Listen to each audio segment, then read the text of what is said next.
en el futuro, les digo que Feministas Unidas ha sido un grupo fundamental para mí porque me otorgaron el premio cuando era muy joven de ensayo. Entonces ahora quisiera como dar la bienvenida a toda estudiante que quiera competir en ese concurso de ensayo porque realmente es importantísimo y solo cuesta $15.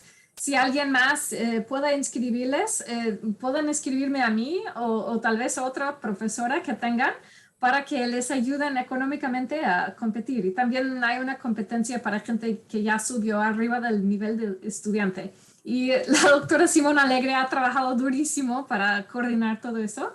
Y bueno, dejo de hablar, pero es una de los beneficios principales de Feministas Unidas para las personas más jóvenes, que sé que van a leer este libro, Queer Women in Modern Spanish Literature, para sus tesis doctorales, etcétera, y creo que como convertir esas investigaciones en todavía más ensayos para Feministas Unidas sería buena idea. Entonces, devuelvo la palabra a la doctora Simona Alegre. Gracias. Ok, Emily, muchas gracias. Y puede ver todo el mundo el buen equipo que hacemos, porque yo estaba completamente, se me había olvidado poner el Zoom a grabar. O sea, Emily es el mejor equipo que podíamos hacer. Y repito lo que ha dicho Emily, invito a todo el mundo a que mire la web de Feministas Unidas, los premios que hay. Y estamos intentando reactivar mucho la conexión entre todas las miembros, los miembros de esta asociación. O sea, cualquier cosa, cualquier duda, cualquier iniciativa que quieran tener, estaremos encantadas de apoyarlo. Y doy la palabra a la doctora Gracia Trujillo, que es profesora de Sociología en el Departamento de Educación de la Universidad Complutense de Madrid. Y entre sus numerosos libros quiero destacar Maternidades Queer, que lo ha coordinado junto a Eva Abril, y su libro Deseo y Resistencia. Y tengo que decir que el trabajo de Gracia Trujillo ha sido una gran inspiración para este libro, para todas las conversaciones que hemos tenido. Entonces, Gracia, es un honor para nosotras tenerte hoy aquí con nosotras. O sea, tienes toda la alfombra de Zoom para ti, ¿ok? Muchas gracias. Perdona, Gracia, quiero decir una cosa. Cualquier pregunta, yo voy a estar monitorizando el chat. Vamos a esperar al final hasta que habla la última autora del libro para empezar un debate, pero está completamente abierto el chat para preguntas, comentarios, lo que ustedes quieran, ¿ok? Gracia, cuando tú quieras. Bueno, pues buenas tardes aquí en el Estado español a todas. Creo que al otro lado del charco estáis ahora como hacia la 1 o así, ¿no? Por ahí, Ana. Muchísimas gracias la verdad, por invitarme a presentar este libro y a compartir este rato con todas vosotras. Un placer, la verdad, leer también sobre literatura, ¿no? Ensayos sobre literatura. Yo que siempre ando más bueno, en las ciencias sociales, en temas de educación. La verdad es que me ha gustado muchísimo leer el libro. Y, por cierto, me ha gustado mucho también que haya un colectivo que se llama Feministas Unidas. Esto me ha encantado, sobre todo por, bueno, en fin, todos los debates que nos atraviesan hoy en día los feminismos y que nos están también dividiendo bastante, ¿no? Así que lo digo sin ironía, me ha gustado mucho esto de Feministas Unidas. Creo que necesitamos bastante más unidad, ¿no? Y más humor muchas veces. Bueno, muchas gracias a Ana por la invitación, por la presentación, y nada, el placer es mío en acompañaros esta tarde. La verdad es que voy a empezar dándoos la enhorabuena. Me ha gustado mucho el libro, como os decía, a las editoras, que yo, como también he editado algún que otro libro, sé el trabajo que hay detrás de editar un libro. Así que enhorabuena a las editoras, también lo he visto por aquí en los agradecimientos, que sí, en fin, que ha sido muchísimo trabajo. Y bueno, enhorabuena a las autoras porque realmente son capítulos muy trabajados. Se nota, pues eso, toda la investigación que hay detrás, muy bien escritos. Me ha gustado un montón el libro, ¿no?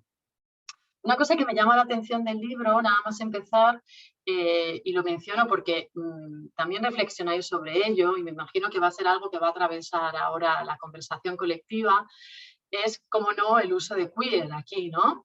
Y como ya en el título tenemos la idea de queer 3 veces, o sea, sí, esto es una declaración de intenciones ya a tope, ¿no? O sea, que el libro dice Queer Women in Modern Spanish Literature y luego decís Otherness y luego habláis de las chicas raras, ¿no? O sea, que es un libro que ya desde el título ya tenéis toda esta, como digo, esta declaración de intenciones con la cuestión queer, ¿no? Bueno, me gusta del libro que mezcla la cuestión de la escritura con los activismos y diversos activismos. Creo que, bueno, yo también he trabajado sobre esta cuestión y creo que muchas compañeras que están aquí también, ¿no? Sobre la idea de cómo podemos ser activistas de diversas maneras, ¿no? Junto con el tema de ser o de estar queer, ¿no? Y lo hace a través de todas estas historias de vida tan interesantes. Ahora os comentaré porque la verdad es que creo que en el caso de 2, ahora iré a ello, no las conocía. Y me ha gustado mucho, la verdad, pues leerlas y me he quedado con ganas incluso de saber algunas cosas más, ¿no? Me gusta mucho este hilo que recorre el libro desde el siglo XIX en adelante hasta día de hoy. Y me ha gustado mucho cómo ese hilo, claro, es esta idea de la queerness, ¿no? Del estar queer, ¿no? Del ser raras, extrañas, diferentes, de no encajar, ¿no? Esta idea de estas mujeres que realmente, bueno, cuestionaron totalmente la normativa sexogenérica, ¿no? Esos papeles asignados al ser mujer, los lugares que les esperaban como mujeres, ¿no? Las expectativas de género, todas las violencias también, en fin, intentaron cuestionarlas y bueno, y vivir de la manera más libre posible, ¿no? Ellas y sus compañeras, ¿no? Y también, no solo, claro, la idea de queer es esta, de la no normalidad, de la no normatividad, ¿no? Del no encajar, sino también, como no, el de no ser heterosexual, ¿no? O no ser cis heterosexual. Pero no solo, y la verdad es que tengo que reconocer que he tenido sensaciones encontradas con esto a lo largo del libro, pero luego me ha convencido bastante este uso que hacéis del término queer como un término paraguas, ¿no? Realmente, con esta idea de intentar, sí, capturar o de intentar dar con toda esa variedad, ¿no? De experiencias de vida y también de experiencias de amor entre mujeres, que muchas veces sabemos que, bueno, podían estar en el armario, podían incluso no definirse como lesbianas, ¿no? En fin, tenemos infinidad de situaciones, ¿no? Y creo que esa mirada queer, ¿no? Esa otra como lente, esa otra forma de mirar, creo que es interesante porque desde luego que amplía, ¿no? Amplía el campo en el que estamos recogiendo todas estas experiencias más allá de la etiqueta lesbiana, ¿no?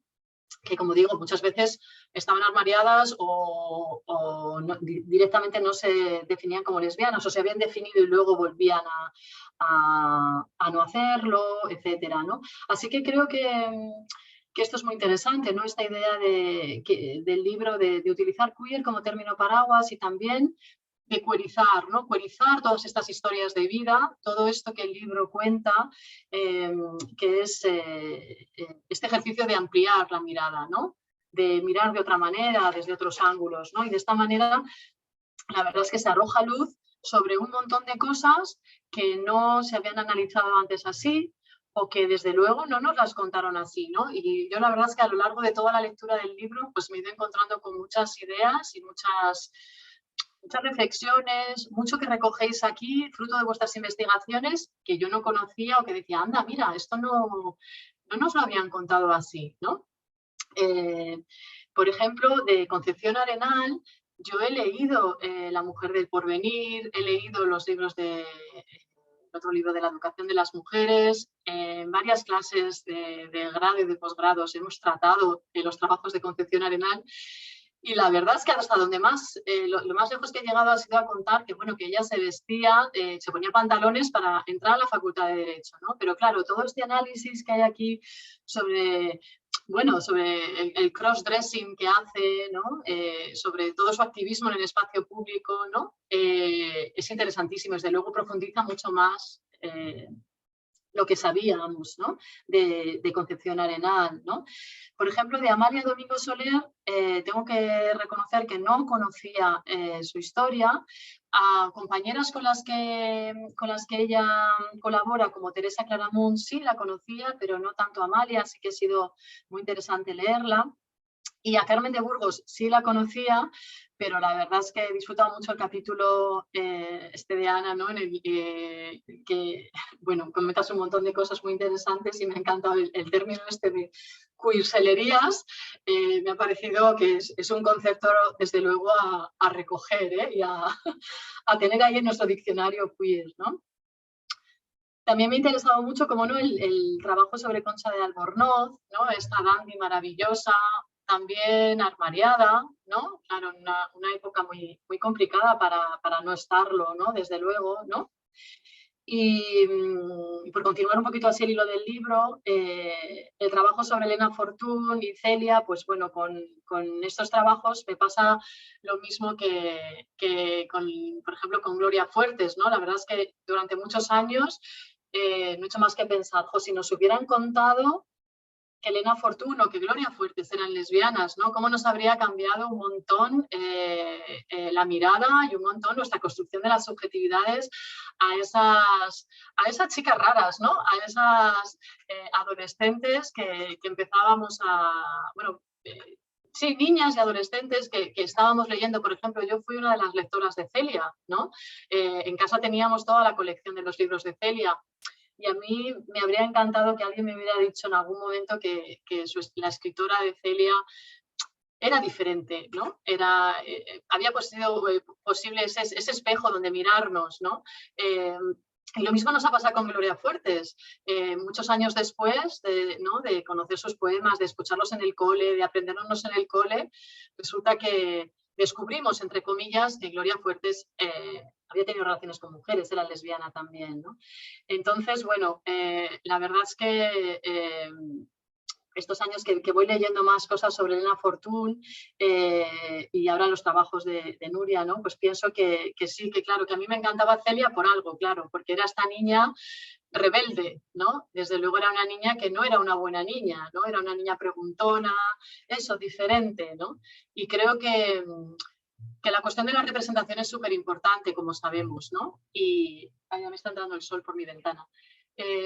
La cuestión de la representación es muy importante y la cuestión de la construcción de las subjetividades también, ¿no? Y de ahí que, bueno, que en fin, pensemos esto de, si nos hubieran contado esto en el cole, mientras estudiábamos, ¿no? Pues probablemente nos habría cambiado un montón de cosas, ¿no? O, por ejemplo, con la novela Nada. La verdad es que el análisis que hay en este libro me ha parecido muy interesante, ¿no? Porque Andrea no deja de ser también otra chica rara, ¿no? Una chica, como dicen aquí, infrecuente, ¿no?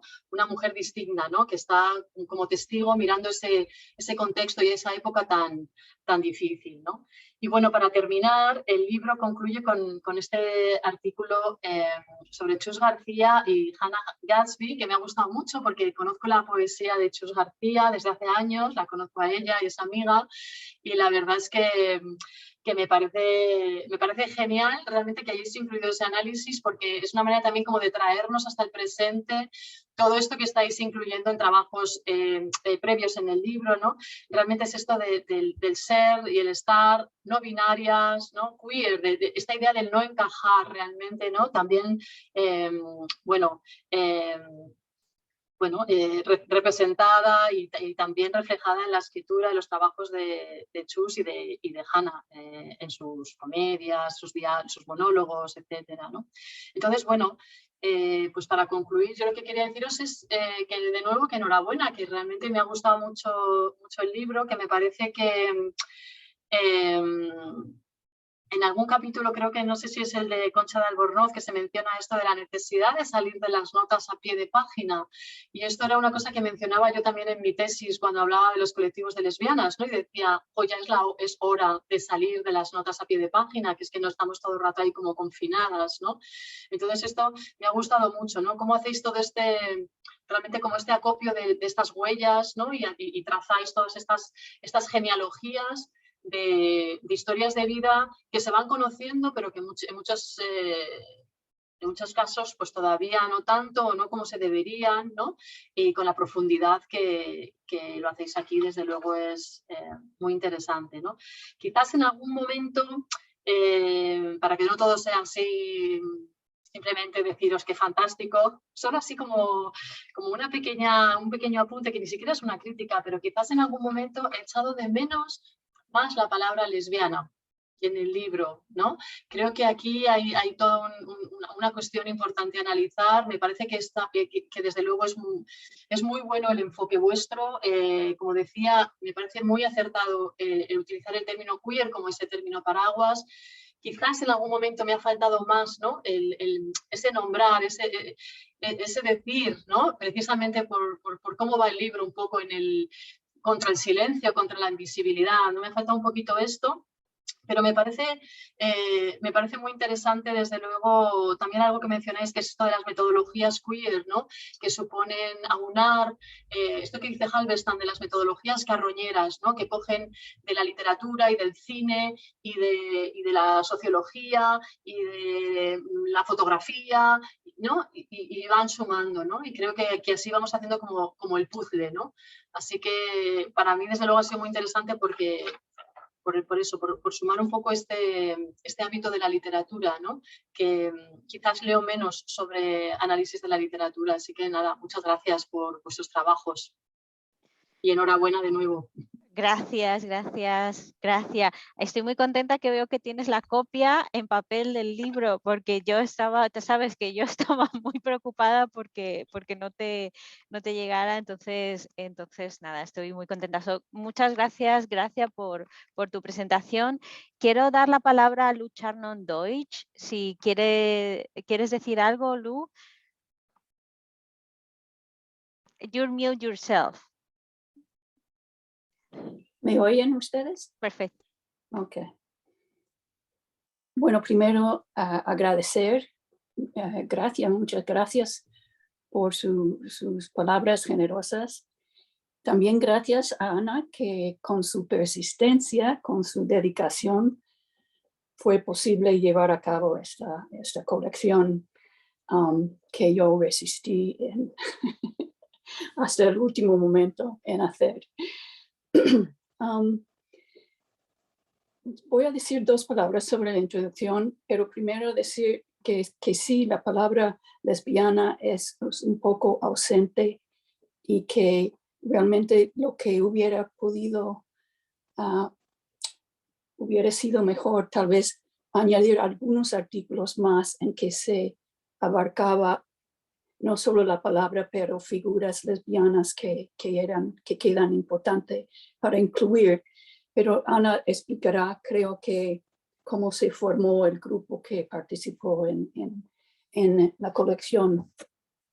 En la introducción explicamos que los ensayos giran alrededor del concepto de queer, que como ustedes saben es un concepto polémico, controvertido, que incluso hay gente que no quiere usar la palabra. Optamos por una definición la más generosa posible, la más amplia, que sin duda no sería de gusto para muchos investigadoras y tal vez sobre todo activistas. O sea, lo aplicamos a chicas raras, a mujeres lesbianas, a actividades de múltiples posiciones disidentes frente al concepto de sexo y género. Hicimos esto para poder trazar como grupos de mujeres en una época en que el armario quedaba bien cerrado, hicieron como una puente entre grupos tempranos y una época más moderna en que en que era más posible abarcar esta problemática.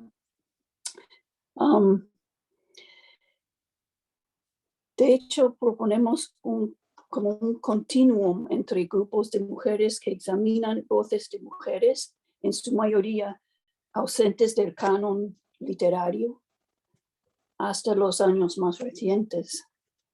Y los ensayos también insisten en las conexiones entre lo que las mujeres escribían, su producción literaria, sus ideas y su vida privada. Y cito una conclusión, una frase en conclusión en inglés, me perdona. Quote, by being open to multiple meanings of queer beyond sexual orientation, it aims to show the ideological, emotional, and sociological overlap, o sea, coincidencia, ¿no? Between writers and their works. Con eso concluyo lo que creo que quería decir sobre la introducción. Tal vez, Ana, ¿quieres añadir más? Okay, gracias, Lu, por todo y sobre todo por acompañarnos en este proceso, porque creo que lo más importante que yo tengo que decir antes de entrar, gracias a lo que has dicho sobre el término de lesbiana, es creo que uno de los puntos más importantes que hay ahora en mi investigación. O sea, que es que no todo el rato viene a mi boca porque es lo que yo quiero empezar a hablar, pero tengo que dejarlo para después, porque lo primero es dar las gracias a todas mis amigas, compañeras que han participado en este libro, porque lo hemos hecho durante la pandemia. Y eso no es, ese me emociono solo de recordar el año pasado, de trabajar con todas mis compañeras en ese libro, lo importante que ha sido este libro para mí por muchísimas razones, pero sobre todo por la compañía. Y claro, a Lu Charnon-Deutsch, ella sabe que no hay suficientes palabras ni en inglés, ni en español, ni en ningún idioma para agradecerla este último año trabajando juntas. Porque el libro era un sueño que empezó cuando las dos nos conocimos, y en eso se unió Nuria Capdevila con un libro que mandó un día a Lu, Autoras Inciertas, que enseguida Lu me dio y me dijo, mira, esto te va a encantar. Entonces Nuria de repente se metió también en nuestras conversaciones, entonces contar con Nuria ha sido importantísimo, con todas. Porque muchas de las autoras de este libro son muy buenas amigas mías, pero Nuria ha sido una autora que ha estado en nuestra relación entre Lu y yo sin ser amiga hasta que empezamos a hacer este libro, ¿no? Entonces, pues no tengo palabras suficientes de agradecimiento. Y bueno, y ha sido un libro difícil de plantear desde el principio, ¿no? Empezó todo un poco hablando Lu y yo de la importancia que tenía la ficción para nosotras dos, todo lo que decían las autoras del siglo XIX en la ficción, que claro, Nuria con su libro Autoras Inciertas fue como una bofetada, ¿no? De decir, claro que la ficción es la clave, ¿no? Lo que pasa es que la ficción escrita en el siglo XIX es un poco complicada, más que en el siglo XX, ¿no? Porque hay muchos códigos que hemos perdido, ¿no? Hay un lenguaje entre mujeres que se ha perdido, o yo también cada vez pienso más, esto son conversaciones que tengo con otra querida amiga que está aquí, que es Gloria Fortún, que a lo mejor no sabemos poner en esa codificación ese deseo que hubo entre mujeres, ¿no? Y que a lo mejor tenemos que empezar a plantear, y por eso Gracia, la palabra lesbiana, que tenía que haber tenido más presencia, pero no la ha tenido, y ha sido porque no es tan fácil. Por ejemplo, cuando destacaba sobre Carmen Conde, no, perdón, ahora viene todo el rato a mi boca Carmen Conde, Carmen de Burgos y Concepción Jimeno de Flaquer, hay algo ahí, pasan cosas ahí. Me alegro que te haya gustado lo de queer cursilerías, porque es un término que para analizar ese tipo de relaciones puede ser muy interesante.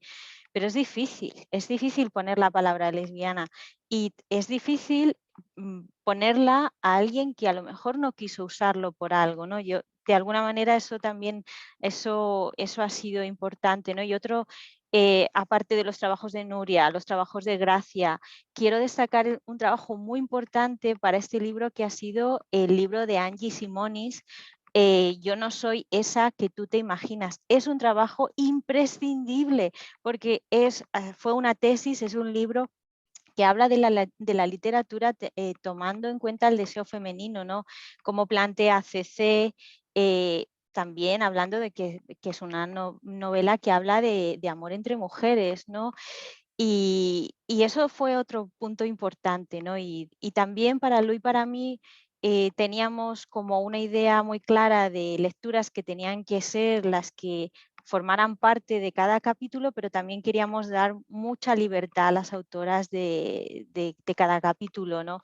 Entonces fue un trabajo de edición muy complejo y yo también sé que trabajar conmigo es difícil porque soy una persona muy perfeccionista y mandé muchas Es correcciones verdad. a todas mis amigas, a mi coeditora. Nuria está haciendo un gesto. Yo pensé que me iban a dejar de hablar, de hecho estoy muy contenta que estén hoy aquí conmigo. Nuria Godón se ríe porque ella también me conoce. Y solo estoy pues agradecida porque escuchar a Gracia cómo ha interpretado lo que nosotras queríamos poner, pues compensa todo ese trabajo. Y aparte, bueno, pues presentamos estas ideas primero en MLA Chicago 2019. Después presentamos también parte de lo que iba a ser el libro en NEMLA Washington 2019 y así se formó un poco el grupo, ¿no? Y hoy no pueden estar con nosotros Aurelie Vilaté e Isabel Murcia, pero ellas dos también han sido muy importantes en la elaboración de este libro. Y también para mí el libro quería dar una puerta abierta a estudiantes graduados, graduades que están haciendo investigaciones muy interesantes como Isabel Murcia y que también tienen que tener espacios en tipos de estos libros, y uno con lo que ha dicho Emily, ¿no? de que nunca tenemos que olvidar que al lado de nosotras vienen otras o vienen otros que quieren hacer cosas, ¿no? Y siempre tenemos que dejar esa puerta abierta, ¿no? Grande o pequeña, depende, ¿no? Y ya quiero terminar para dar paso a mis compañeras con otra idea muy importante que también Gracia ha señalado, el continuo, la continuidad, ¿no? Nosotras empezamos como insistiendo en el concepto de la hermandad lírica, pero es que incluso, y también lo uno con la palabra lesbiana, que no sé, cuando Bárbara Cecchi plantea el concepto de hermandad lírica, se quita una parte de la sexualidad, ¿no? Eso es muy interesante, leer otra vez el trabajo de Bárbara Cecchi y ver las referencias que pone, la poesía, el lenguaje de amor que hay entre mujeres. Yo creo que hay un lenguaje sexual, están hablando de sexualidad, pero igual la palabra lesbiana no está, pero el deseo está entre mujeres, está ahí, ¿no?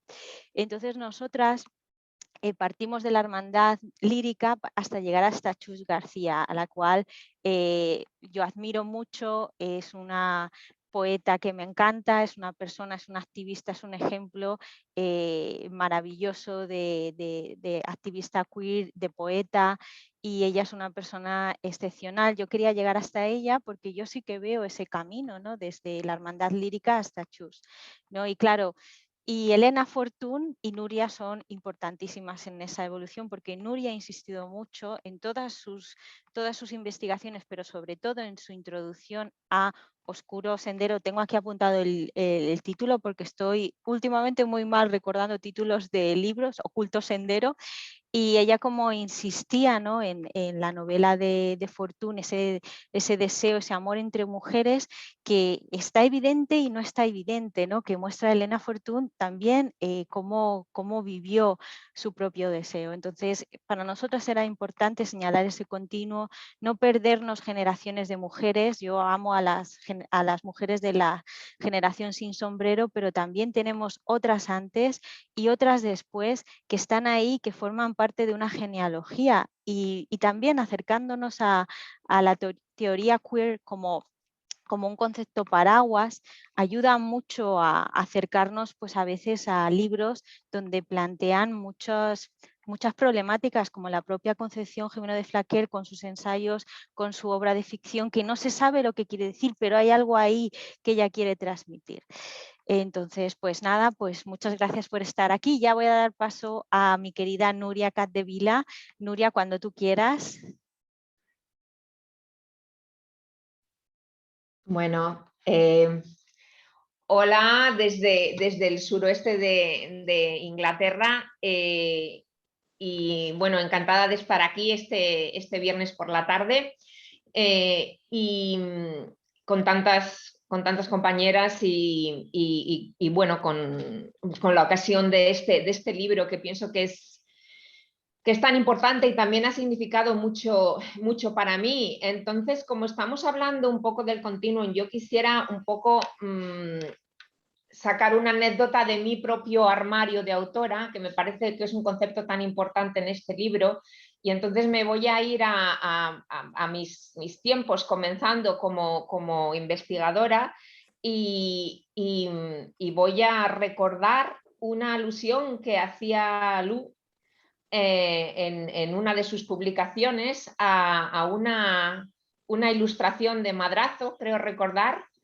que pintaba la imposibilidad de la mujer creadora, y recuerdo a una muy joven yo empezando, quizás estaba pues no sé, a punto de defender mi tesis, pensando en a qué me iba a dedicar en las próximas décadas. Y recuerdo cuánto me impresionó aquella lectura de un cuadro y cómo me influyó durante muchísimo tiempo. A veces una cosa muy pequeña nos influye durante mucho tiempo, y cómo al llegar ahora, bueno, recibir la copia de este libro y ver que se abría con una cita de Oculto Sendero, de alguna manera me pareció que se estaba completando un círculo para mí maravilloso, porque algo que aprendí en aquella época es que la autoría era un país interesante, increíblemente interesante de explorar, lleno de chicas raras, por supuesto. Y yo sentí que Lu me invitaba de alguna manera a mirar la autoría de manera ambiciosa, pensar en el arte, pensar en la literatura, pensar en la novela, pensar en la poesía. Y claro, pues con el tiempo, cuando llegué a Oculto Sendero, yo a veces digo que todas estas mujeres que estudiamos, a veces, no sé, yo que no creo en nada, pero a veces me parece que ellas tienen unas cosas increíblemente graciosas, y llega Oculto Sendero y me encuentro con una pintora y me encuentro con esa mezcla de autorías retratada y ese retrato tan increíble de una generación que no tenía, creo que esto es muy importante, una serie de palabras que tenemos nosotras para nombrar nuestra diferencia. Y estábamos trabajando con mujeres que no separaban sexo de género, que tampoco podían ni siquiera pensar en la complejidad, la compleja relación entre dos conceptos. Entonces me parece que nosotras como críticas lo que hacemos es dar voz y dar forma, y ese es nuestro deber como historiadoras, no solamente de la vida pública de nuestras autoras, sino también, esto lo digo muchas veces, de la privada y de la secreta. Todas estas cosas son cosas que hay que, yo creo, revelar para entender la historia de la violencia contra nosotras, la historia de la discriminación contra la palabra de la mujer. Esto hay que un poco estudiarlo desdiciendo a Roland Barthes. Mi generación, la de Luz, creo que también, que somos, pues nos formamos con ese dogma de que el autor está muerto y que no importa. Y nosotras lo que estamos haciendo en realidad es echar por tierra eso. Sí, están vivas, importan, y tenemos que estudiar su vida. Y ya solamente decir que en mi capítulo quería meterme a lo más profundo del armario de Elena, y quería tocar dos textos muy humildes, increíblemente ricos para mí, que son el comienzo de Celia Bibliotecaria, que es un poco el reverso dentro del armario de Celia se casa, y Calistenia, una pieza también muy, muy humilde, un pequeño borrador, que yo creo que es el reverso de Celia y Miguelín, que Elena Fortún lo había empezado a escribir. Y en ambos casos, pues en realidad lo que quiero hacer es lo que hice con Oculto Sendero, también en mi introducción, es bueno, pues hacer justicia a las enormes dimensiones armarizadas, pero enormes, de la mente de Elena Fortún, de sus inquietudes, y como ella, todas las mujeres que aparecen en este libro. Okay, muchas gracias, Nuria. Muchísimas gracias. Bueno, cuando terminemos con Beth, abrimos la alfombra de Zoom para todo el mundo, para todos los comentarios. Por eso aguarden sus preguntas, comentarios para Nuria. Y voy a dar paso a otra queridísima amiga, Elena Lindon. Ok, Elena, cuando tú quieras. Y Elena está, bueno, ahora os contará desde dónde está conectada Elena. Elena, cuando tú quieras. Hola, gracias Ana. Sí, estoy conectada aquí con vosotras desde el norte de Suecia. Como acabo de decir a Nuria, es donde los renos y los lapones, así es de verdad. Pero quiero agradecer a Ana y Lu primero por invitarme a colaborar en este excelente libro. Es un honor colaborar con este grupo de autoras que han contribuido a este volumen. Y gracias a Gracia también por la introducción. Ha sido una aventura para mí, la verdad, colaborar y conocer también mejor el personaje de Celia, de Elena Fortún, y también la autora Elena Fortún, que no lo conocía mucho antes, ¿no? Porque todo esto para mí comenzó con la invitación de Ana de ir a Chicago para trabajar con este tema de las chicas raras, que hemos coincidido muchas veces, nos hemos hecho amigas y hemos hablado de estas señoras y las chicas raras del mundo hispano.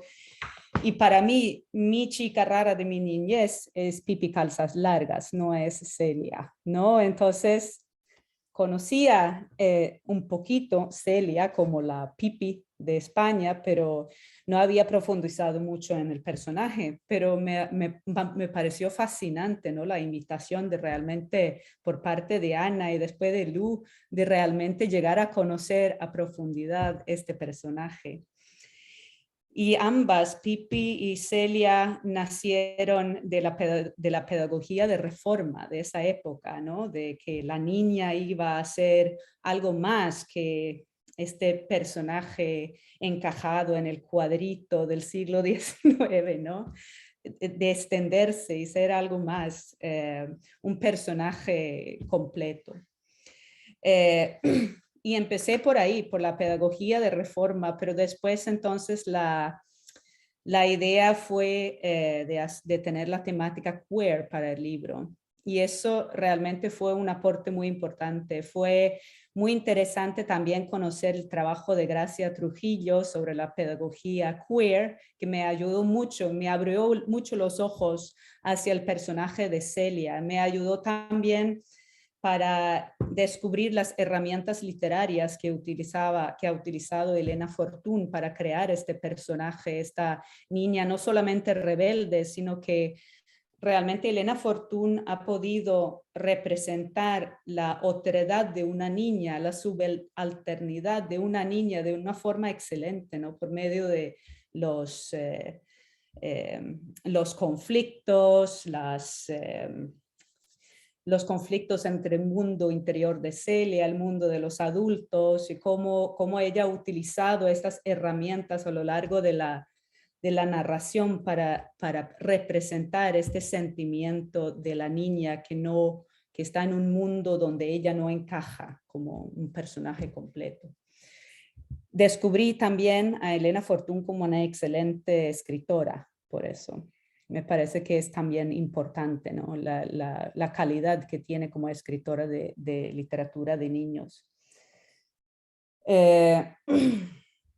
Pues eso,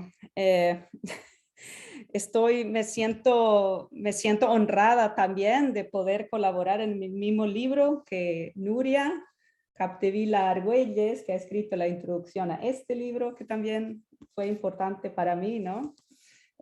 Para conocer el destino de la autora, un poco Elena Fortún, y también ver que su primer libro de Celia me parece que también de cierto modo fue parte de esa salida del ropero de alguna manera, que ella no fue capaz de salir de su ropero en esa época, pero Celia lo hizo por ella de algún modo, ¿no? De realmente representar esa voluntad de salir de esa cajita pequeñita que ofrece la identidad de niña. Por eso muchísimas gracias a todas. Ha sido un viaje muy interesante y un placer colaborar con todas ustedes.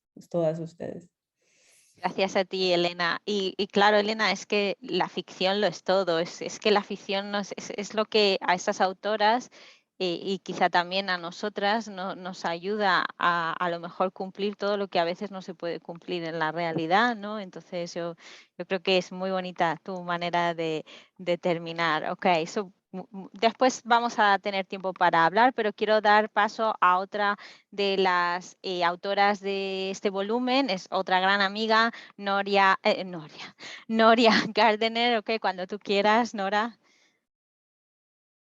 Hola, buenas tardes. ¿Puedo compartir solamente la pantalla por un segundo? ¿Me dejas? Vale. Pues voy a poneros una imagen para empezar un poco. Pues antes que nada, dar las gracias infinitas a Ana y a Lu por realmente ser para mí, por haber abierto esta hermandad que tenemos lírica, literaria entre todas aquí presentes y además, como decís muy bien, generaciones, ojalá, de futuras investigadoras que van a seguir lo que habéis hecho todas mis compañeras y sobre todo Lu y Ana por ser nuestras fearless leaders en todo. La verdad que os debo una deuda infinita. Y gracias a ti, muchas gracias por tus palabras, por acompañarnos hoy.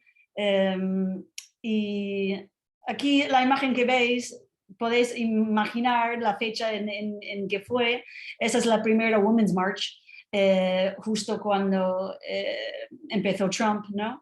Y aquí estoy yo en Indianápolis con mis compañeras de la tesis doctoral. Todas son estudiantes de PhDs en Indiana University y fuimos precisamente hablando entre todas, vamos a ir con las chicas raras, ¿no? Que vamos a protestar, vamos a ser activistas hoy. Y como tenemos chicas raras, hashtag, y luego nasty mujeres, right? The idea of a nasty woman, of, you know, a woman who stirs the pot, una chica rara, ¿no? Una chica que no encaja. Pues eso, existe el club, ¿no? Digamos, de las chicas raras. Es una cosa muy real. Voy a stop the share. Ok. Y pues para hablar un poquito de lo que yo contribuí, me imagino, una de las novelas favoritas de todas aquí, porque Nada realmente es una obra maestra, ¿no? Y el título Nada y la crítica de Nada y de la narradora que no dice ni hace nada, ¿no? Es revelatorio de una verdad absoluta, ¿no? Como dice ella y como dijo Juan Ramón Jiménez, ¿no? La verdad no sospechada. Y aquí estamos, cada autora, cada colaboradora aquí, revelando una verdad no sospechada, pero muy, muy real, ¿no? Y como ha dicho Gracia, la figura de Andrea como testigo, ¿no?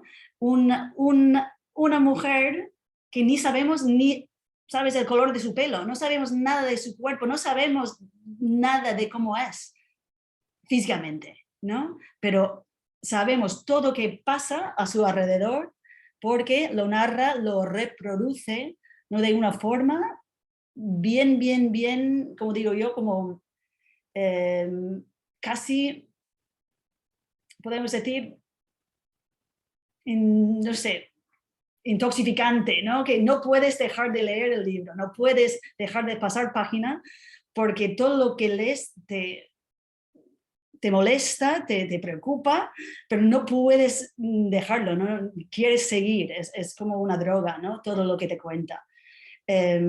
Y esta forma, digamos, queer, ¿no? Queer, porque no es una narradora que hace ni que está realmente contando una historia desde su perspectiva, sino su queerness viene de cómo narra, digamos, el drama de los demás, ¿no? Y fue Ana realmente quien me empujó hasta una lectura también lesbiana de Andrea, que le agradezco mucho porque en contemplar todas las relaciones que tiene Andrea, las principales, digamos, son dos triángulos, ¿no? Ena, Andrea, Román, Ena, Andrea, Jaime, ¿no? Y ahí tenemos una relación lesbiana, pero al lado de una relación que tiene Ena con otro hombre, ¿no? Y es curiosísimo pensar en exactamente como también ha dicho Ana, los códigos, ¿no? Los códigos de lo dicho entre ellas, de lo vivido entre ellas, siempre al lado de otro hombre o en comparación con otro hombre, pero lo que es capaz de comunicar, ¿no? Y nada, realmente decir que este proyecto ojalá inspire a demás generaciones a seguir. Y a todas, muchísimas gracias. Gracias a ti, Nora, qué bonito. Yo espero que también. Yo creo que eso es la intención final del libro, ¿no? Que esto siga, ¿no? Que esto lo hemos empezado y siga incluso con más intensidad, ¿no? También yo creo que atrevernos a poner palabras, ¿no? El deseo entre mujeres está ahí y yo también haciendo una autorreflexión. A mí me costó ver mucho la relación entre lo que dice Concepción, lo que dice Carmen de Burgos, y me decía Lu, dice, ¿qué quieres decir? Tú quieres decir algo que no lo estás diciendo. Entonces yo creo que vamos a ver que esa piedra siga girando, ¿no? Y que más investigadoras puedan seguir viendo lo que estas mujeres expresan y seamos valientes también de decir. Bueno, y con esto quiero dar paso a la última autora del libro, otra gran amiga, Beth Bernstein, ¿okay? Que ella pues va a poner el punto final a estas pequeñas intervenciones entre nosotras para después que las personas que han venido puedan comentar lo que sea. Beth, cuando tú quieras. Bueno, muchísimas gracias, os lo agradezco muchísimo, estoy súper feliz de estar aquí con vosotras y muchísimas gracias por organizar todo eso y guiarme, empujarme, ayudarme con todo el trabajo que he hecho. Entonces estoy súper feliz de formar parte de este gran grupo y os lo agradezco muchísimo. Bueno, entonces yo hablé un poco, bueno, el título es La exploración de la identidad de género con Chus García y Hannah Gadsby. Y no sé, me interesa mucho comparar gente de como diferentes países, diferentes lugares, pero tiene mucho en común. Entonces, las identidades sexuales de género fluidas se empiezan a aceptar, pero todavía se lucha por definir lo que se aprueba en una sociedad que estima la heteronormatividad. Tanto la poeta Chus García en su libro Poesía para niñas. Bien, aquí está. Se llama Poesía para niñas bien, Tits in My Bowl en inglés, ¿sí? Como la comediante Hannah Gadsby en su especial de comedia de Netflix, y voy a preguntar a ver si habéis visto el especial de comedia de Netflix. Es impresionante, es muy chocante, muy triste, muy gracioso, pero también es que todo a la vez, muy interesante. Se centra en la identidad de género, la sexualidad y la percepción y aceptación de la sociedad de las personas que no se identifican como heteronormativas. Aunque García Gatsby son de culturas muy diferentes, tienen mucho en común. Ambas tienen más o menos la misma edad y proceden de comunidades a las que les cuesta aceptar a quienes no se ajustan a los roles de género aceptados. García es de Tarragona, España, un país en que la homosexualidad era ilegal y se castigaba severamente durante el régimen de Francisco Franco. Y Gatsby es de la pequeña ciudad de Smithton, en Tasmania, Australia, donde la homosexualidad era un delito hasta 1997.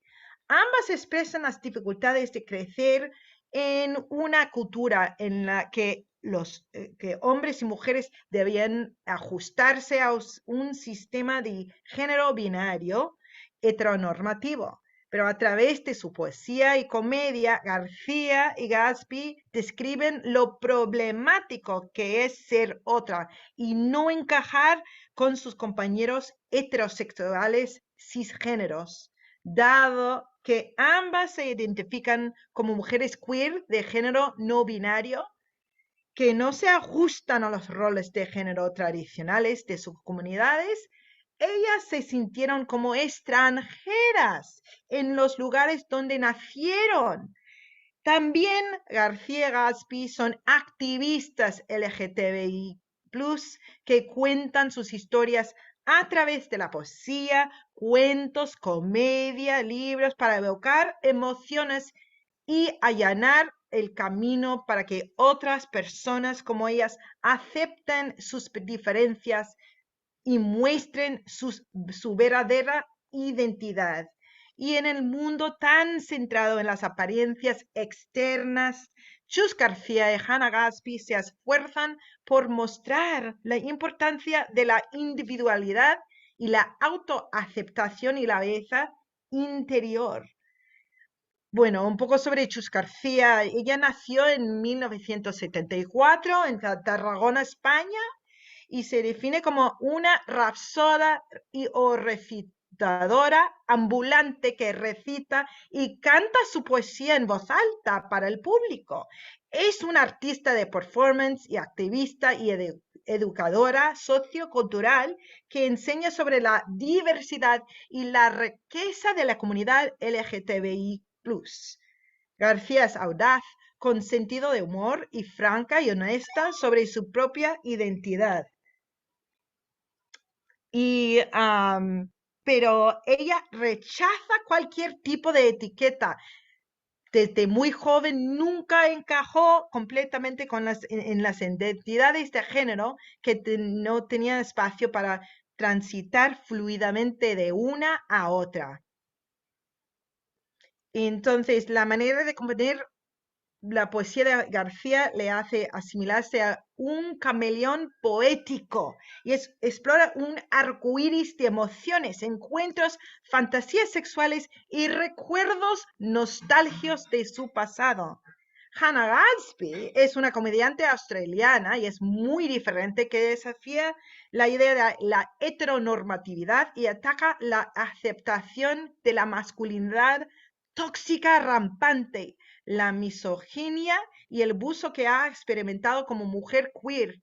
Mientras García es muy extrovertida, sensual, Gatsby es introvertida, de voz suave, muy tímida, pero sus palabras tienen mucha fuerza.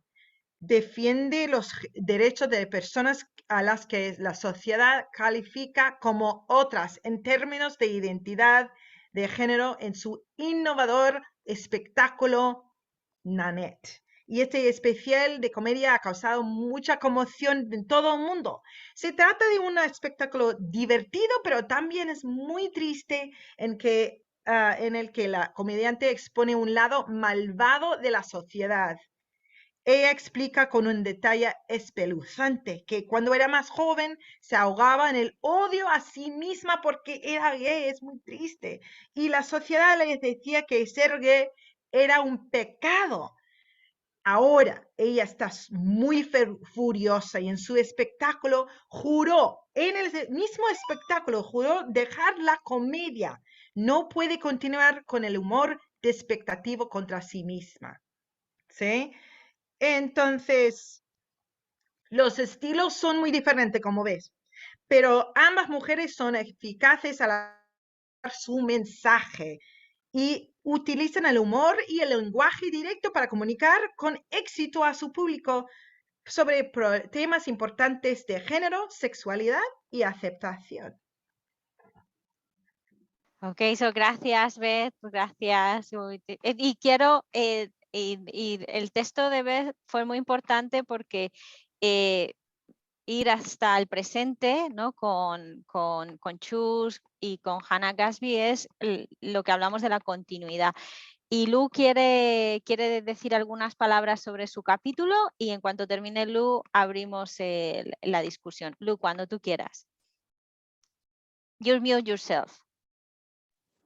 Era como una especie de justificación de incluir a Amalia Domingos Soler en mi capítulo que se llama Women Moved by the Spirit, o sea, mujeres conmovidas por el espíritu, porque claramente no era lesbiana, pero su filosofía era enseñar a las mujeres a amar, y creía en lo que se llamaba el amor universal. Y hizo como una reunió grupos de mujeres junto a ella que eran muy diferentes que ella, de otras filosofías y ocupaciones.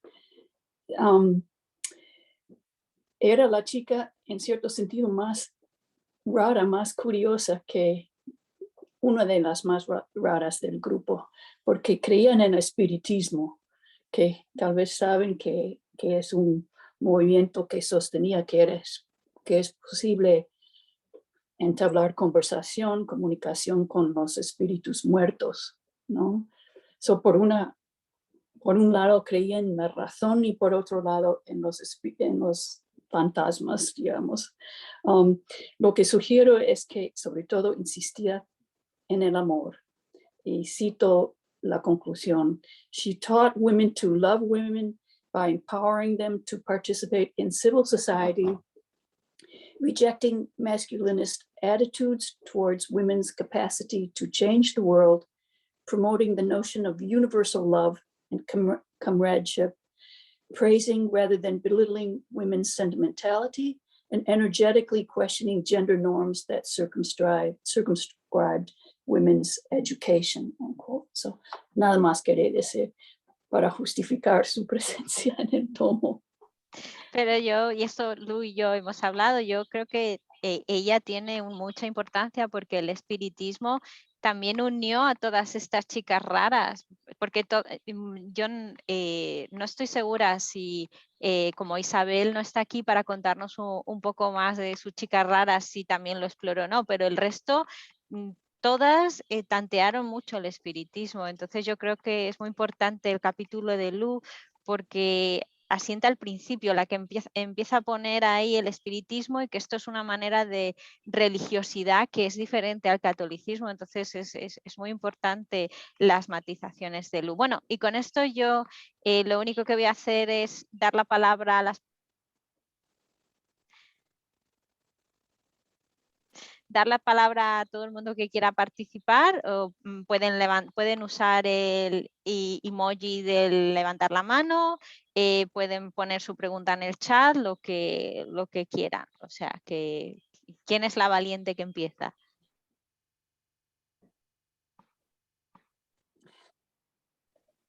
Ese silencio incómodo que hay siempre en una clase cuando dicen, bueno, ¿quién es el voluntario o la voluntaria? Ok, he visto por ahí, he visto a Nuria Godón levantar la mano y he visto a Gloria Fortún sí, con sí. el emoji. No sé quién de las dos ha sido Que primero. vaya la del emoji. Yo estaba ¿Quién? buscando el emoji todavía, pero que vayamos la del emoji, lo encuentro y voy después. Ok, perfecto. Gloria, cuando quieras. Gracias por venir a todas. Hola, pues muchísimas gracias y gracias por este maravilloso libro. Enhorabuena a todas, me ha parecido una pasada. Y simplemente quería comentar, si no os parece, que también tiene que ver, también por lo que ha comentado Gracia al principio, que me ha encantado todo lo que has dicho, si no os parece que también tiene que ver con los supuestos bajo los cuales leemos los libros.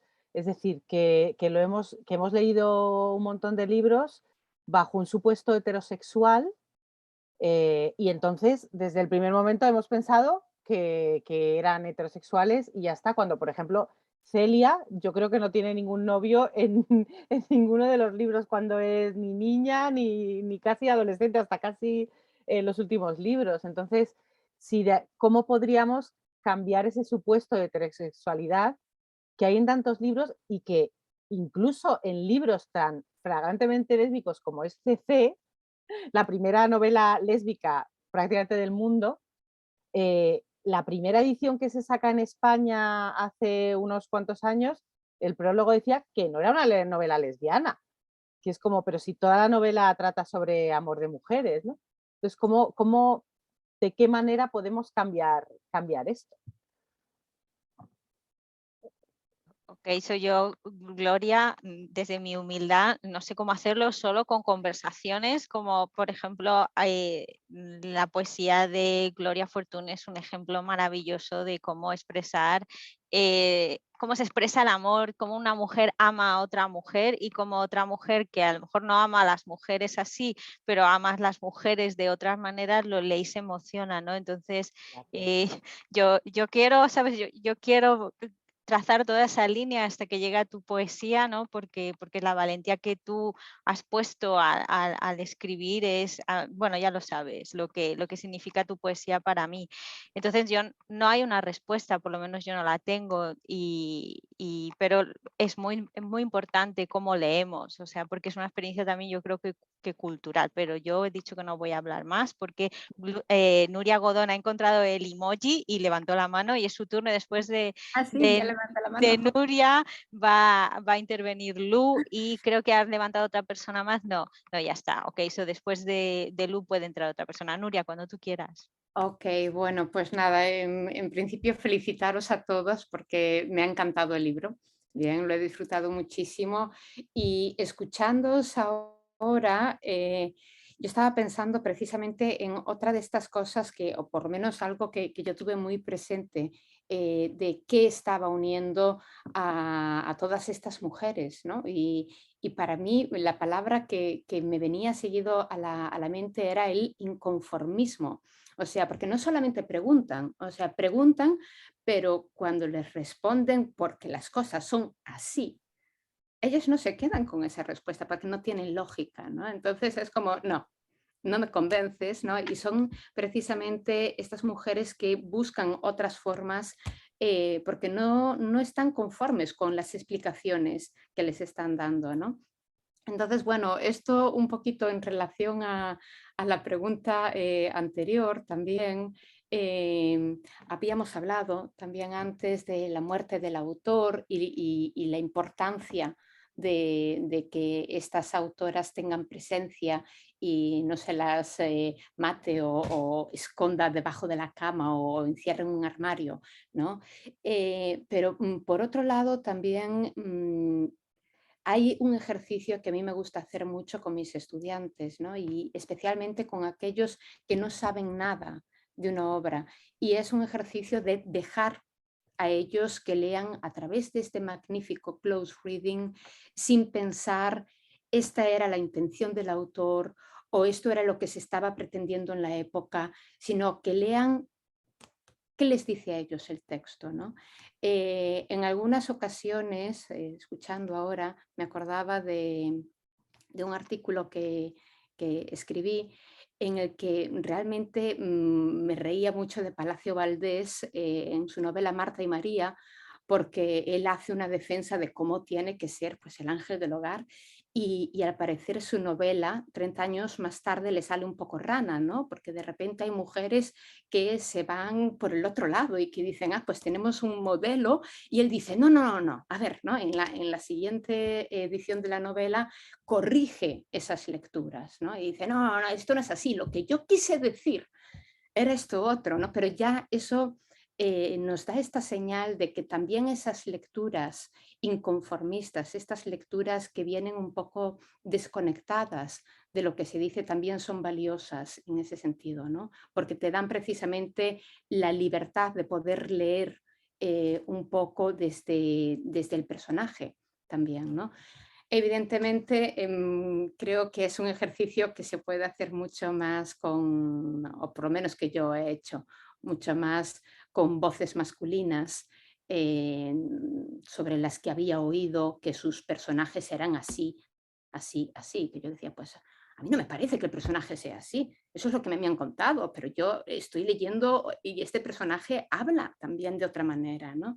Entonces, bueno, en ese sentido, sí, las voces femeninas y las autoras femeninas tienen que salir a la luz porque se las ha escondido por todas partes, pero creo que precisamente la palabra del inconformismo es lo que define todos estos capítulos, ¿no? Todas estas autoras y también a los personajes, ¿no? Que no se quedan en la pregunta, sino en una respuesta de decir, no me sirve, ¿no? Entonces, bueno, es un comentario más que nada. Muchísimas gracias, Nuria, como siempre. Lu, cuando tú quieras. Solo quería decir que yo no soy espiritista, quería aclarar, pero en cierto sentido lo soy, en el sentido de que creo en los mediums, y creo que el grupo de mujeres que forman parte de esta colección y de muchas otras colecciones que no abarcamos, ¿no? Sirvieron como mediums para dar un espíritu nuevo y moderno al siglo XXI. Soy espiritista de cierto modo. Simbólica, no práctica, que yo estoy abierta, ¿sabes? Quien quiera empezar un poco de espiritismo, a mí me solucionarían muchos problemas si tengo respuestas inmediatas. A mí, muchos quebraderos de cabeza, a mí y a la gente que me rodea, que vuelvo un poco loca. Entonces, ¿Crees en los espíritus, Ana? Yo si me ayudan un poco a entender todo esto, yo creo en lo que sea. O sea, quien quiera empezar un grupo así, que me diga. O sea, que Nora quiere hablar. Sí, que tenía un comentario parecido al de Nuria y en respuesta a lo que dices, Gloria, porque precisamente cuando pienso en el proyecto, ¿no? que hemos abarcado, pienso en mi formación, ¿no? y en quién me dijo a mí desde dónde leer o qué podría pensar de un texto, de un personaje, ¿no? Y incluso yo me doctoré en el 2018, ¿no? Pero claro que no había muchas conversaciones abiertas a interpretaciones lesbianas de lo que estamos leyendo. Y eso es en la universidad un programa doctoral, ¿no? Y ojalá que esto vaya cambiando poco a poco. Así que yo creo que la respuesta sería que nosotros, como Nuria, con sus alumnos, tenemos que nutrir tales lecturas, ¿no? Tenemos que fomentarlas y apoyar estas perspectivas diferentes que quedan debajo debajo de todo, o la verdad no sospechada, pero a animar a los alumnos para que los vean, ¿no? Y también para que se exprese así de forma abierta y con convicción y con los argumentos que hemos puesto aquí y los que todavía quedan por excavar, digamos, ¿no? Sí, Nuria, también, Nora, con cosas que tú estás diciendo, eso es muy importante llevar a nuestras clases, pero también vamos a ser sinceras, yo no sé desde Europa, en los Estados Unidos no es fácil cuando hablamos de teoría queer y hablando de mujeres. Otra cosa que podríamos hablar es también teoría queer, hablando de hombres, expresando su queerness entre hombres, ¿no? no es fácil llevar a la academia eso, sobre todo cuando no se tiene la seguridad de estar con un tenure track. Y también yo creo que por eso es tan importante apoyar graduate students y junior faculty que se atrevan a hacer este tipo de trabajos. Y aquí estoy hablando de mí misma porque es así. Por eso la mediación de Lu, el apoyo de Lu es básico en este libro, ¿no? Porque sin ella, sin ese apoyo, hubiese sido muy difícil sacar adelante un libro así, pero es básico. Hay que llevar esto a las clases y también es que todavía somos un grupo pequeño de docentes que podemos poner esto en las clases. No podemos pedir a muchos de nuestros colegas en departamentos que hagan esto porque quizá ni creen en ello, ni quieren leerlo así, ni quieren ponerlo en la clase. Entonces es también una responsabilidad nuestra. O sea que ahí lo dejo. O sea que Beth creo que quiere decir algo, ¿ok? Y he visto otra mano por ahí. Nuria, ¿quieres volver a hablar, Nuria Godón? ¿O es tu icono que se quedó ahí? Uy, no. Bueno, es mi icono, pero si me permitís, os estoy escuchando, te estoy escuchando, Ana, y se me está viniendo el alma al suelo, ¿no? Por las nuevas leyes que están pasando aquí en la Florida. Salió en el Oscar cuando se repitió 1000 veces gay, gay, gay, gay. Yo tengo una hija que está en middle school y que a partir de ahora ya nadie en middle school puede pronunciar la palabra gay, ¿no? Entonces, claro, en la universidad todavía podemos hablar de gays y de lesbianas y de teorías queer. Bien, entonces también es importantísimo que estas voces no se pierdan. Cuando yo le digo a mi hija, entonces, ¿cómo hablas de tu padre? Me dice, pues no sé, yo digo que es gay y yo voy a seguir diciendo que es gay. O sea, tengo un problema precisamente también personal en ese sentido, ¿no? De decir, pero ¿qué me estás contando, no? O sea, la palabra silenciada completamente, ¿no? Y los traumas que eso puede causar no solamente a los niños que intentan salir del armario y que ahora ya parece que, bueno, si aún hay problemas, evidentemente, pues no hay tantos como antes, ¿no? Pero también a todos los otros niños que tienen familia con gente que gay, lesbiana, bisexuales, o sea. Entonces, bueno, te estoy escuchando y estoy escuchando la importancia de tener tenure y sí, es fundamental, pero es fundamental especialmente ahora. Yo creo que veo estas leyes aquí ir en contra de esto, por lo menos desde la universidad, ¿no? Entonces, gracias por vuestro libro, porque a mí me va a servir muchísimo y aquí se va a leer muchísimo. Entonces, os lo digo así. Gracias. Gracias. Beth, cuéntanos. Pues justo iba a hablar sobre este asunto, Nuria. Entonces, bueno, estamos como en la misma situación. Aunque parece que estoy en la Plaza Mayor. Bueno, es que estoy en Texas. Estoy en Austin, Texas. Entonces, si vosotras sabéis lo que está pasando aquí, es como la misma cosa, la misma historia de lo que está pasando en Florida. Pero yo creo que hemos empujado un poco más. Así que no es... eh, eh, por ahora vamos más o menos bien, bueno, no bien, pero un poco mejor. Así que yo no sé, pero por ahora es que hay muchas leyes y todo eso. Pero en mi situación, yo tengo 2 niños y Austin es una ciudad, un pueblo muy más liberal, es que acepta a mucha gente, acepta a todo el mundo. Yo tengo 2 niños y veo que en la escuela está como apoyando a todos los estudiantes queer, a todos los estudiantes que se identifican con ser queer y con esta comunidad. Así que la semana pasada la superintendente, la jefa dijo, sí, yo voy a apoyar a todos estos estudiantes. Entonces, yo veo la luz, veo un poco de la luz dentro de nuestra comunidad. Mi hija vino con un sticker que dijo AISD Pride. Y entonces esto me afectó mucho y me gustó. Yo dije, pero entonces, ¿qué significa eso a mi hija? Y ella me dijo, entonces tenemos que apoyar a toda la gente de la comunidad queer. de LGTBI+.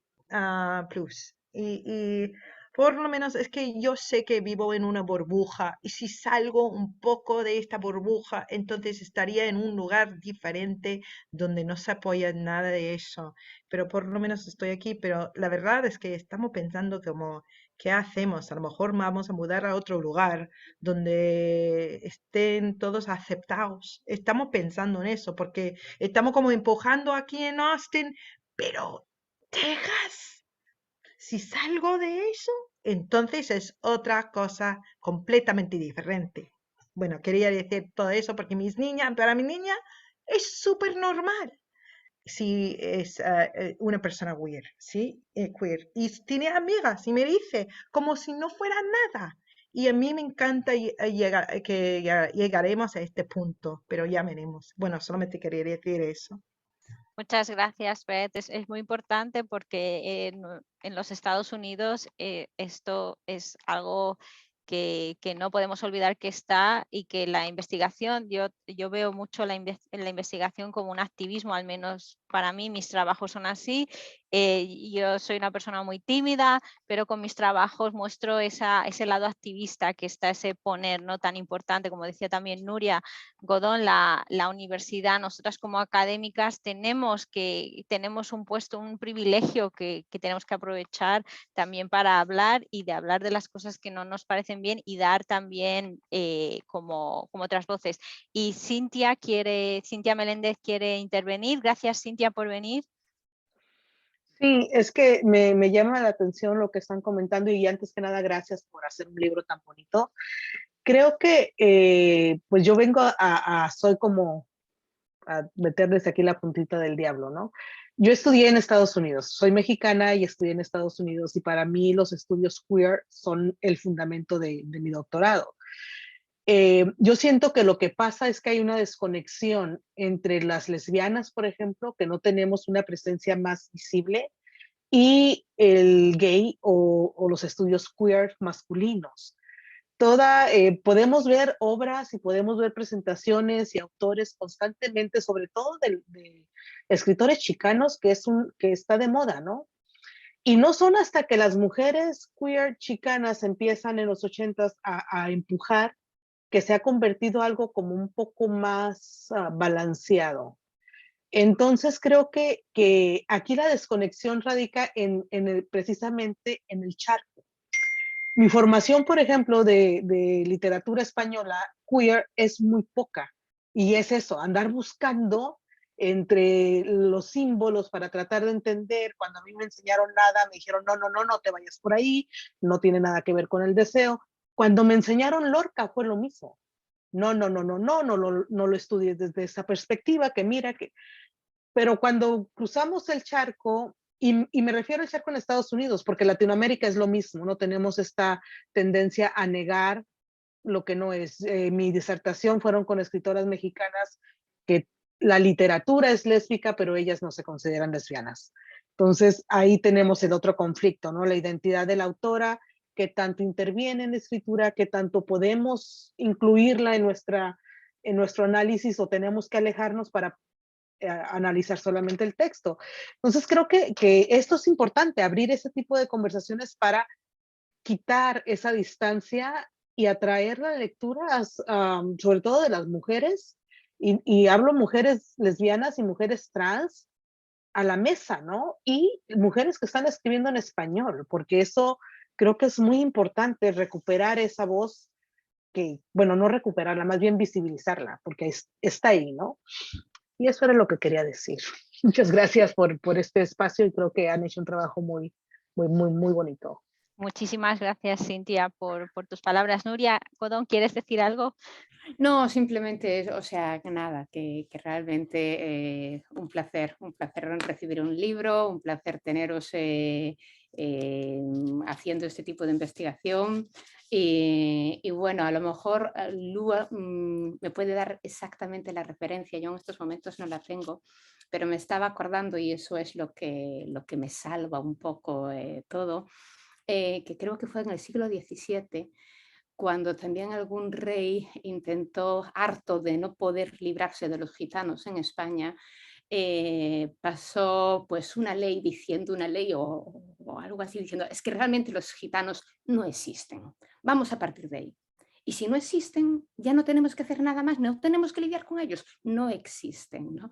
Evidentemente los gitanos siguen estando aquí y bueno, son estas cosas que me hacen pensar en maneras de invisibilizar, ¿no? Discursos, leyes que salen precisamente para invisibilizar, pero también hay todo un recorrido grande, generacional también. Entonces, bueno, yo creo que puede salir una ley, pero es realmente la gente la que debe luchar con el día a día y silenciar esas leyes precisamente con la voz, ¿no? Sencillamente eso. Sí, toda la razón, Nuria, con lo que estás diciendo y un poco ya para ir terminando, porque llevamos 1 hora y media. Gracia, te he visto hacer un gesto, ¿ok? Justo quiero comentar algo que Gracia ha dicho en su presentación, que a mí me ha llenado mucho. Que es que la lectura de Celia, ¿no? Esa lectura de Celia, a mí, yo me acuerdo cuando leí Patita y Mila Estudiantes, que me regaló ese libro mi abuela, que mi abuela no sabía leer ni escribir, pero decidió que ese libro era para mí. Y yo me acuerdo leyendo ese libro, Patita y Mila Estudiantes, que Patita y Mila son las hermanas de Celia y es una novela donde una mujer le gusta a otra mujer. Y para mí leer eso, yo no sé, tendría 11 años, fue un mundo nuevo para mí ver eso, ver que era un regalo de mi abuela y leer esa intensidad de sentimientos, ¿no? Significó mucho para mí. Después empecé a leer más libros de Elena Fortún y empecé a entender un poco todo más, pero lo que ha dicho Gracia es importantísimo, ¿no? Que esas lecturas que necesitamos y esas perspectivas de genealogía de mujeres que podemos nombrar las lesbianas o como ellas quisieran nombrarse, pero es importante no hacerlas como invisibles de su genialidad y de sus contradicciones, ¿no? Porque también son las nuestras y eso es importante. O sea, que Gracia, te voy a dar la palabra. Bueno, muchas gracias. Es que no encontraba el símbolo este de la mano ahora aquí. Bueno, la verdad es que un placer escucharos a todas. Qué cantidad de ideas ahora, y son estos momentos en los que estamos aquí en la pantalla y sería genial que esto fuera presencial, ¿no? En Texas o en Florida o aquí en Madrid, donde quisierais, o en Suecia con los renos, que nos fuéramos a tomar unos vinos o algo, ¿no? Pero bueno, lo tenemos así, por lo menos también es verdad que estas plataformas nos permiten hacer esto, ¿no? O sea que, bueno, yo quería comentar un par de cosillas que me quedaba así como pensándolas. Y era retomando una pregunta que nos hacía antes Gloria, cuando decía lo de cómo hacemos realmente para no pensar que las protagonistas de los cuentos son necesariamente heteros o son cis, ¿no? Puestas a no pensar de manera cis heteronormativa, ¿no? ¿Cómo hacer para no ver en Celia de entrada algo ya marcado, ¿no? No digo con eso que tengamos que ver en Celia a una niña lesbiana, pero igual ya simplemente la idea de poder abrir la posibilidad de que puedan ser muchas cosas, ¿no? Incluso que pueda cambiar, ¿no? Yo, por ejemplo, tengo 2 hijas pequeñas, ¿no? Que están ahora ya en el colegio y bueno, todavía les veo, tienen 5 años y les veo todavía esa libertad, ¿no? Pero digo, ¿cuándo va a ser ese clic en el que realmente, porque ya empiezan con lo de este es un niño, es una niña? El otro día leyendo un cuento de Frida Kahlo, decía, mamá, es un niño. Decía, no, está vestida con un traje, pero puede ser un niño, puede ser una niña, porque es un niño, mamá. Yo decía, no, se llama Frida, pero bueno, da igual, ¿no? Y, o sea, ya la maquinaria ya está en marcha, de alguna manera, ¿no? Ya está ahí el tema de la construcción de los géneros y de los sexos ahí clarísimamente, ¿no? Entonces, bueno, ¿cómo hacer? Aquí tenemos un reto gigantesco en educación, ¿no? ¿Cómo hacer para realmente ampliar más esos horizontes, ¿no? De libertad, de que puedan pensar de otra manera, que no necesariamente tengan que meterles rápidamente, es un niño, es una niña, azul, rosa, es heterosexual, no, es homosexual, no. Yo creo que un poco el ideal sería que eso no sé, se pudiera alargar mucho más, ¿no? Tuvieran más libertad de pensamiento, ¿no? Bueno, y creo que eso, que en educación desde luego tenemos un reto impresionante, ¿no? A todos los niveles. Y bueno, cómo no, me venía también a la mente el trabajo de Monique Wittig, ¿no? Del pensamiento heterosexual, ¿no? Cuando ella dice, claro, es que no salimos realmente de este marco, ¿no? Y necesitamos salir de esto que ella decía, de straight mind, ¿no? Que es que lo vemos todo a través de esa lente, a través de ese marco. Entonces, ¿qué es lo que pasa? Que ese marco es el que, claro, es con nuestra visión, literalmente, ¿no? Y todo el resto son esas otredades, ¿no? Esas rarezas, eso que se nos queda fuera, ¿no? Entonces, creo que leer a Monique Wittig, yo desde luego siempre la recomiendo, ¿no? Es muy importante. A mí me cambió mucho la forma de mirar muchas cosas, ¿no? Creo que es fundamental, ¿no? Para cuestionar un poco la idea también de normalidad, de naturalidad, ¿no? Para cuerizar precisamente, ¿no? Muchas cosas. Y bueno, simplemente quería acabar con un comentario también con el tema de los retos que tenemos en educación y en concreto en la universidad, ¿no?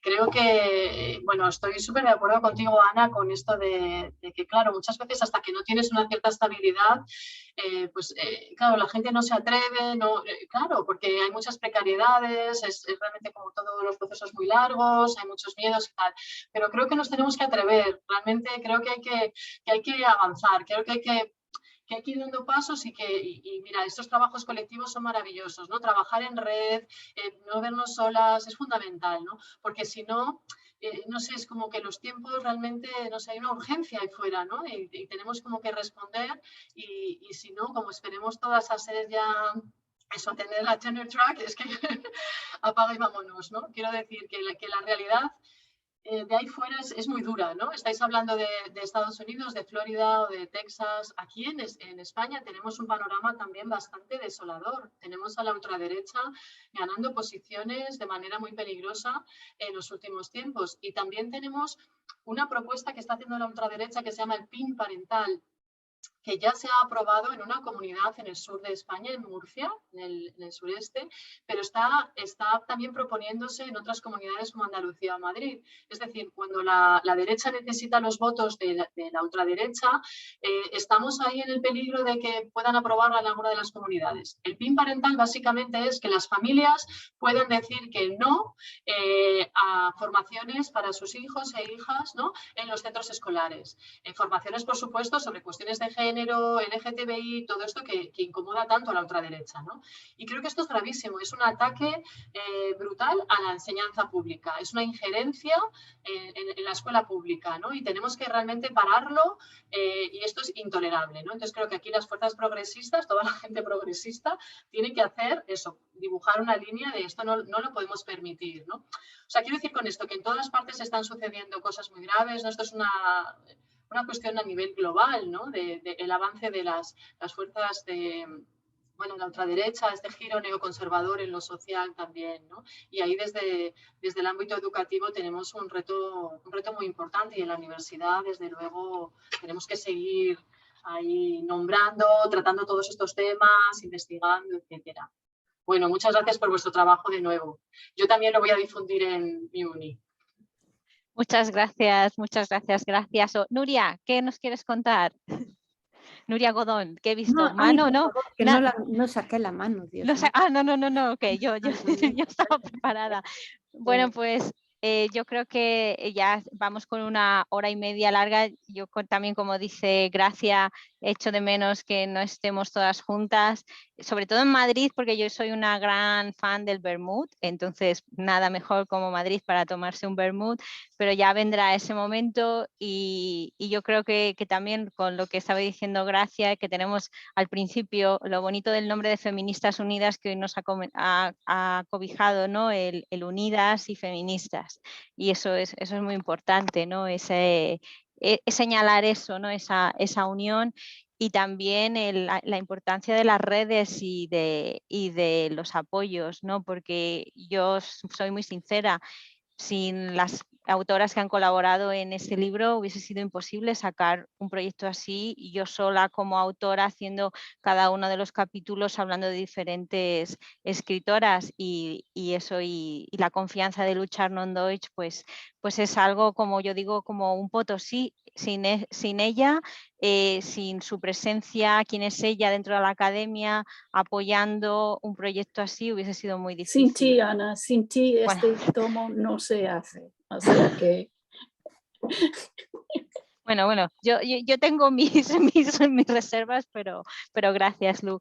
Y bueno, pues ya veo comentarios de que el vermut llama mucho la atención, pues yo os convoco para la próxima reunión, un vermut en Madrid, que yo creo que pues, Gracia está asintiendo, le parece muy bien. Gracia, buscaremos tu recomendación de vermut, o sea que nada, y con ello. Oh, perfecto, pues con esto Gracias, muchas gracias a todas por venir, por estar hoy, este viernes por la tarde, aquí en Oyster Bay, Nueva York, con nosotras. Y bueno, cualquier cosa nos podéis escribir, yo voy a poner a disposición el vídeo en el canal de Feministas Unidas. Y gracias por todo y eso, a seguir adelante, ¿no? Que es difícil, pero no imposible. Yo creo que todas estas mujeres de las que hemos hablado hoy y después mujeres vivas que hacen mucho en la actualidad por seguir adelante, mujeres, hombres o personas que deciden ir con su identidad de otra manera, hacen mucho por la libertad y por poner un mundo donde todo el mundo tenga un espacio. O sea que muchas gracias a todas. Y bueno, yo me voy a despedir de todo el mundo, me quedo la última, os digo a todos adiós, o sea que tengáis un buen fin de semana, gracias por estar aquí, hasta luego, un placer, adiós, adiós, adiós, adiós.